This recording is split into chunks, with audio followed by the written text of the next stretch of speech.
Like, who has been the most exciting person for you tonight? Oh my God. Besides, but shut took the words out of my mouth. Besides, I'm a narcissist. Ever seen someone get handed a once-in-a-lifetime shot and somehow flip it into a full-on mess? That's exactly what played out here.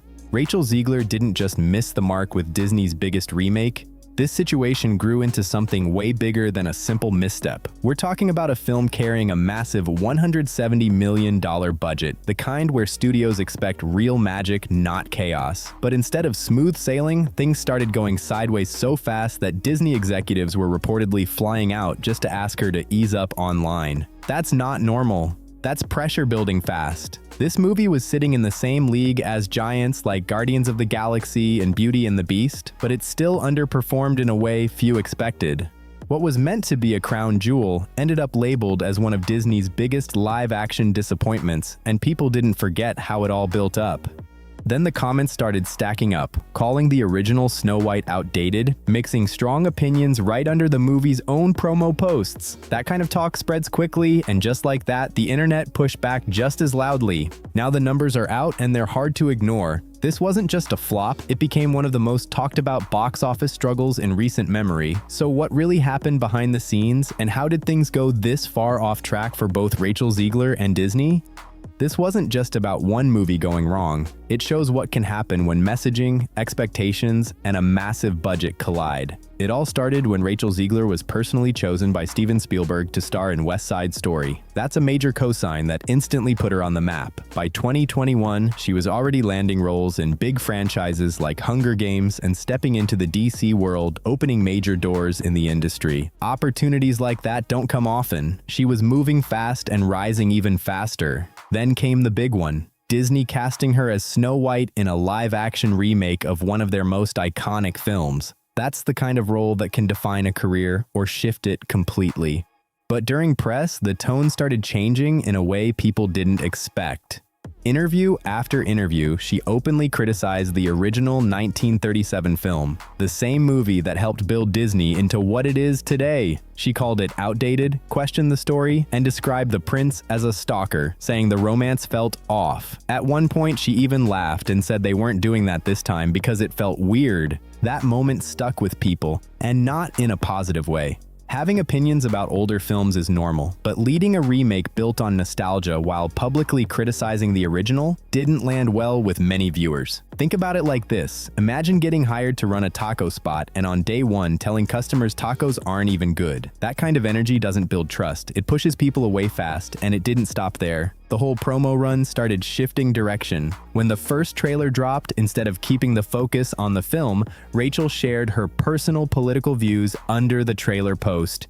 That quickly changed the conversation, and not in a way that helped the movie. Many felt a family film rollout wasn't the place for that kind of messaging. Behind the scenes, things reportedly got tense enough that Disney executives stepped in directly. They asked for certain posts to be taken down and brought in social media guidance to prevent further escalation. But from her perspective, it seemed like she believed she was standing for something bigger. The issue is, while that may feel important personally, it clashed with what the film needed to succeed. This wasn't a small project. It required massive global support just to break even. And when parts of the audience feel pushed away before release, that creates real risk. Disney saw the warning signs early. Reshoots were added to adjust key parts of the story, trying to course correct before it was too late. They even reworked elements of the romance after test audiences responded negatively to its absence. And by the end, the budget had climbed to around $336 million, higher than films like Guardians of the Galaxy, Rogue One, and even Beauty and the Beast, which passed $1 billion.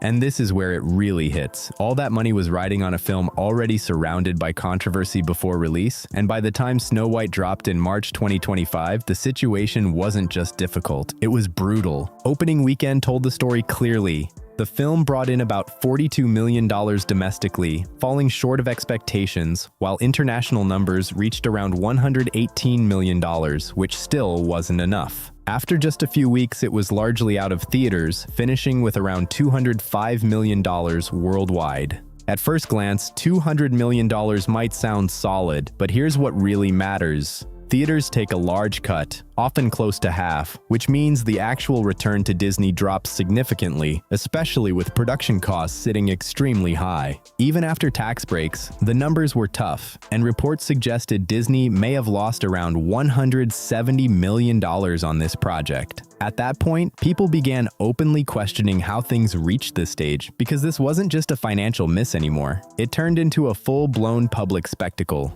Online reactions spread instantly, with people pointing back to interviews, statements, and everything that led up to release, and the conversation quickly shifted beyond the movie into broader discussions about image and decision-making. On platforms like Twitter, reactions came fast. People shared side-by-side clips of past interviews next to box office headlines, and captions like "Congratulations, you played yourself" started spreading everywhere. That contrast was hard to ignore, and even Disney appeared to quietly step back. Usually, live-action princess films get full theme park promotion, but this time there was little visibility, which many people noticed right away. You can meet both versions of Ariel at Disney parks, but Snow White is noticeably absent. It gave the impression that Disney was trying to move on quickly and leave the situation behind. Then came the merch situation, which made things even more awkward. Reports mentioned unsold products being heavily discounted at stores like Dollar Tree and Five Below, which isn't typical for major Disney releases, and people definitely paid attention. What surprised many was the response afterward.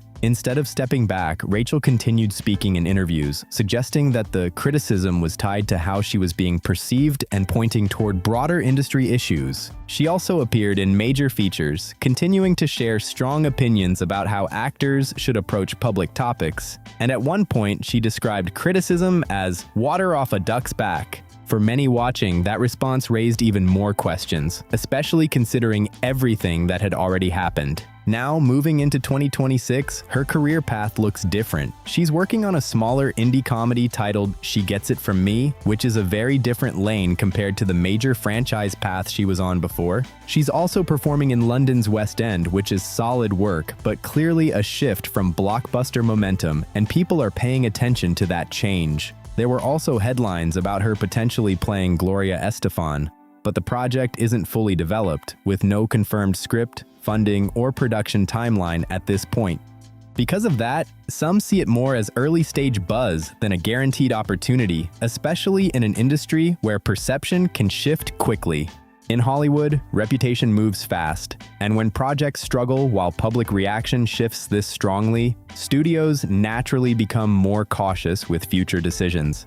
That doesn't mean doors are completely closed, but landing major roles becomes more complicated, especially when big-budget projects are involved, since studios tend to be more careful with that level of risk. And this is what stands out the most. Much of this situation may have been avoidable, because with tighter messaging and a more controlled rollout, the outcome could have looked very different. The film still might not have dominated the box office, since that's always a risk, but it likely wouldn't have turned into such a widely discussed setback. Instead, attention kept shifting away from the film itself, as a steady mix of strong opinions, bold statements, and timing mismatches made things harder during a major family movie release. Success also made things more complex, and at times it even felt like controversy was being treated as impact. But audiences don't always respond that way. Most viewers just want to sit down and enjoy the story, while studios focus on results, not headlines that create division before release. So where does that leave things now? Her path is still active, but clearly different from before, with indie films and theater offering solid opportunities, even if that rapid rise into major franchises has slowed. What makes this stand out even more is how preventable it feels, since small changes in messaging and timing could have shifted the entire outcome. Meanwhile, the industry isn't slowing down, as Disney continues pushing forward with projects like Moana and Tangled, showing that the formula is still very much in play. The bigger question now is whether real lessons are being learned, or if this will be treated as a one-time situation. In the end, it comes down to perspective. Was this outcome expected based on everything that happened, or was it a mix of timing, expectations, and how fast online reactions can spiral? And this is just one case. There's a lot more going on behind the scenes than people realize.